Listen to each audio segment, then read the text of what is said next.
안녕하십니까. 조성돈입니다. 목회신학에 대한 이야기 네 번째로 지금 논의를 하고 있는 사회적 목회에 대한 이야기를 좀 해볼까 합니다. 사회적 목회는 미셔널 처치와 비교를 해보면 좀 더 선명해질 수 있을 것 같습니다. 제가 미셔널 처치에 대한 고민을 하다가 결론적으로 사회적 목회에 대한 이야기를 했기 때문입니다. 미셔널 처치는 처음에 그러한 문제제기로부터 시작됐죠. 서구에 있는 신학자들이 생각을 할 때 과연 우리들이 지금도 기독교 사회라고 말할 수 있는가?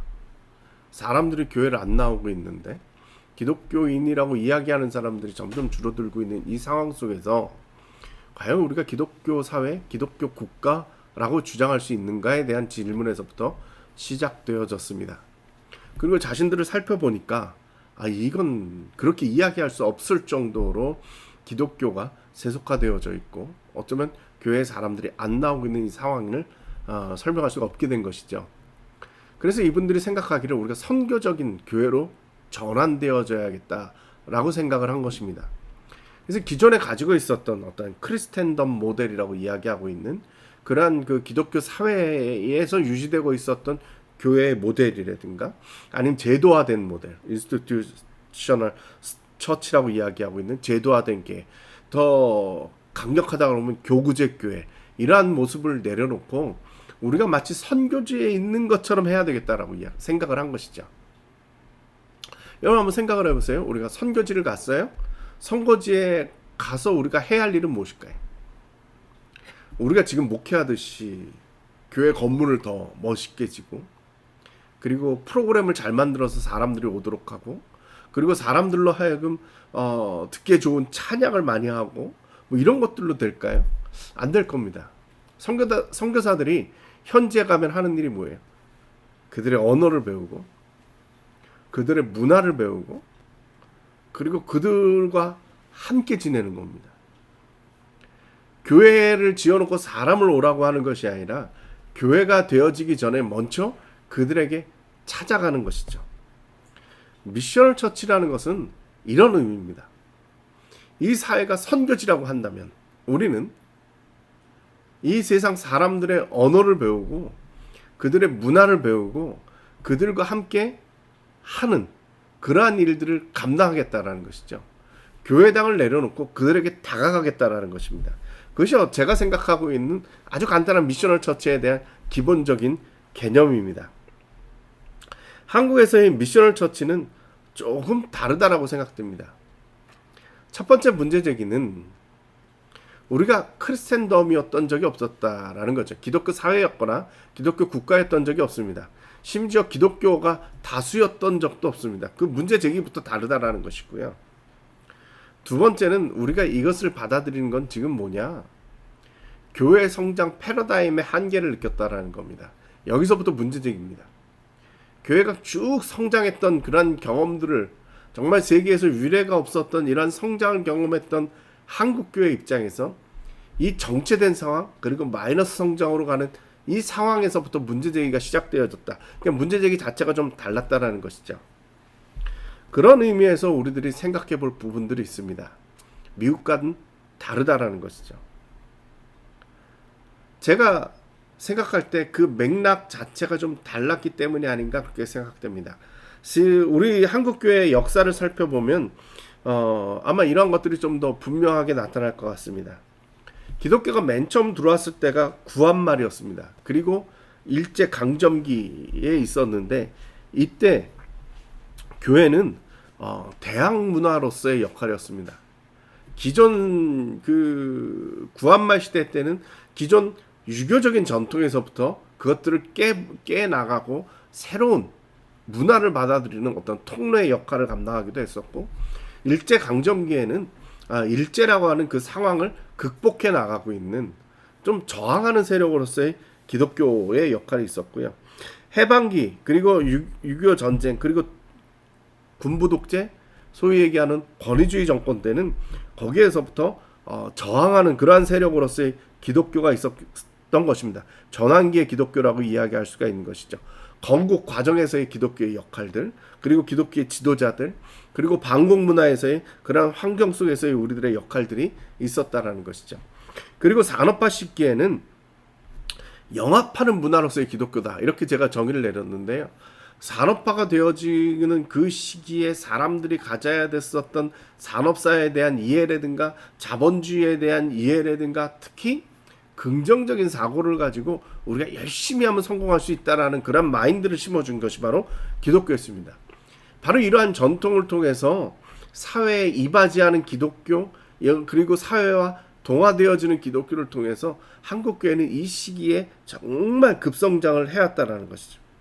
그런데 후기 산업사회가 됐습니다. 다원화된 사회가 됐습니다. 그리고 기독교는 소외된 문화로서의 기독교로 남게 되어졌다라는 것이죠. 그러니까 서구 사회가 가지고 있었던 항상 주류였고 사회를 지배하는 그러한 위치에서 우리와는 비교가 안 되는 그러한 모습을 나타냈다는 것입니다. 제가 미셔널 처치에 대한 관심을 가지고 미국에 가가지고 탐방을 한 적이 있었습니다. 제 목적은 제가 먼저 살펴보고서 이제 한국교회 목사님들을 데리고 여기를 탐방을 와야겠다라고 생각을 하고 미국의 그 시애틀 쪽으로 저희들이 탐방을 갔던 적이 있었는데 제가 가보고 이 차이를 현격하게 느꼈습니다. 전제가 달랐습니다. 미국의 미셔널 처치는 기존에 있었던 교회의 영향력, 사회적인 기독교적인 문화 뭐 이런 것들이 아직 자리를 잡고 있는 상태였고, 한국 교회는 애초에 시작 때부터 개교회주의, 특히 산업화 사회 시대 때 우리가 경험했었던 아주 적극적인 개교회주의 이런 것들로부터 시작되어졌기 때문에 그 배경이 완전히 달랐고요. 우리 같은 경우는 정말 개교회주의이기 때문에 각자의 어떤 그 열심, 노력들, 그리고 그 틀에 얽매이지 않는 정말 진취적인 그러한 모습들이 있었기 때문에 그것이 좀 미국 교회에 달랐다는 걸 느꼈고요. 오히려 한국 교회가 더 열심이지 않았는가 이런 생각이 들어서 실은 목회자들을 데리고 가서 탐방하겠다는 그러한 그 계획을 포기했던 적이 있습니다. 그런 마음을 가지고 이런 배경이나 뭐 여러 가지 생각을 해보고 한국 교회에 대해서 자꾸 미셔널 처치를 얘기를 하는 게 제 입장에서는 조금 불편했습니다. 그래서 한국적인 상황에 맞는 정의가 좀 필요하겠다. 지금 이 시대에 필요한 정의가 무엇일까 생각을 해보다가 사회적 목회라는 생각을 했습니다. 사회적 목회는 제가 한국교회를 살펴보니까 미국과는 전혀 다른 상황 속에서 나타내는 정말 다양한 목회들이 있다라는 것을 제가 발견을 했고요. 그것을 보면서 사회적 목회의 유형을 갖다가 4가지로 나눴습니다. 그래서 첫 번째는 소통형 목회로서 동네에서 카페를 한다든가 아이들 놀이방을 한다든가 도서관을 한다든가 콘서트를 열어서 주민들과 함께 이야기를 나누고 접촉을 하고 나누는 그러한 소통형 목회가 있었고요. 두 번째는 복지형 목회가 있었습니다. 그래서 교회가 하는 지역아동센터라든가 방과후 학교라든가 노인 돌봄 사역이라든가 아니면 복지관 사역과 같은 그러한 일들을 감당하는 데가 있었습니다. 아마 이 유형이 가장 많은 유형이지 않을까 싶은데 실제적으로 교회에서 이러한 일들을 많이 감당하고 있죠. 세 번째는 지역사회형 목회입니다. 여기는 요즘 많이 이야기하고 있는 마을 목회나 그리고 지역운동, 지역사업, 특히 NGO 활동 같은 것들이 여기에 속한다고 할 수 있고요. 이러한 일들을 통해서 지역사회와 밀접하게 연결이 되고 또한 지역사회에 교회가 리더십을 가지고 이끌어가고 있는 어떤 확 끌어간다 그런 개념이 아니라 영향력을 끼치고 있다는 걸 볼 수가 있었습니다. 좀 더 많이 나간 분들은 이제 사회적 경제를 이끌어가고 있는 그런 목회입니다. 그래서 우리가 알고 있는 협동조합이라든가 아니면 사회적 기업을 통해서 이런 일을 하고 있는 데들이 있는데 정말 잘하는 교회들 같은 경우는 이러한 것들을 통해서 지역의 일거리를 만들어주고 노인 일자리 만들어주고 그런 사역들을 감당하는 걸 제가 본 적이 있습니다. 이러한 것들을 발견하면서 제가 한국교회형 사회적 목회를 만들어야겠다라는 생각을 가지고 2018년도에 컨퍼런스를 열었던 적이 있습니다. 사회적 목회라는 말을 처음 붙여가지고 시작한 컨퍼런스였는데요. 지금 이제 보시는 것이 이제 포스터입니다. 그 당시에 만들었던 포스터인데 이틀에 걸쳐서 했습니다. 많은 사람들이 왔습니다. 예상보다 훨씬 많은 사람들이 와서 한 200여 명이 이틀 동안 같이 세미나를 했는데요. 이 세미나를 할 때 위에 나오는 어르신들 사진은 실은 사람들을 많이 오라고 하려고 내세놓는 어르신들이고요. 실제적으로 이분들이 뭐 우리 사회에 사회적 목회에 대한 그러한 영향력들을 많이 주신 그런 목사님들이고 강사님들입니다만, 실은 제가 이 세미나를 만들면서 관심을 가졌던 건 뭐냐 하면 매일 저녁 시간에 발표했었던 사례였습니다. 모두 8개의 교회가 그 사례를 발표를 했는데, 제가 일부러 우리 학교 졸업생들 그리고 재학생들로만 그 사례 8개를 채웠습니다. 좀 더 자세히 말씀드리면 저하고 함께 목회 사회학 박사과정을 했었던 학생들로만 그 8명을 다 채웠습니다.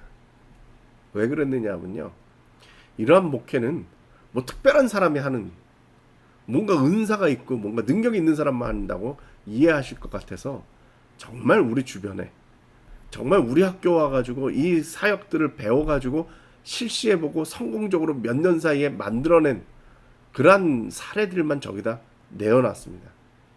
무슨 말씀이냐? 사회적 목회는 우리가 할 수 있는 거고 해야 할 일이라는 걸 직접 보여드린 거죠. 실천신학대학원 대학교에 이런 사람들이 많이 있습니다. 그래서 제가 실천신학대학원 대학교 선수촌이다 이렇게 이름 붙여놨습니다. 이거 잘하는 선수들이 여기다 모여있다는 것이죠.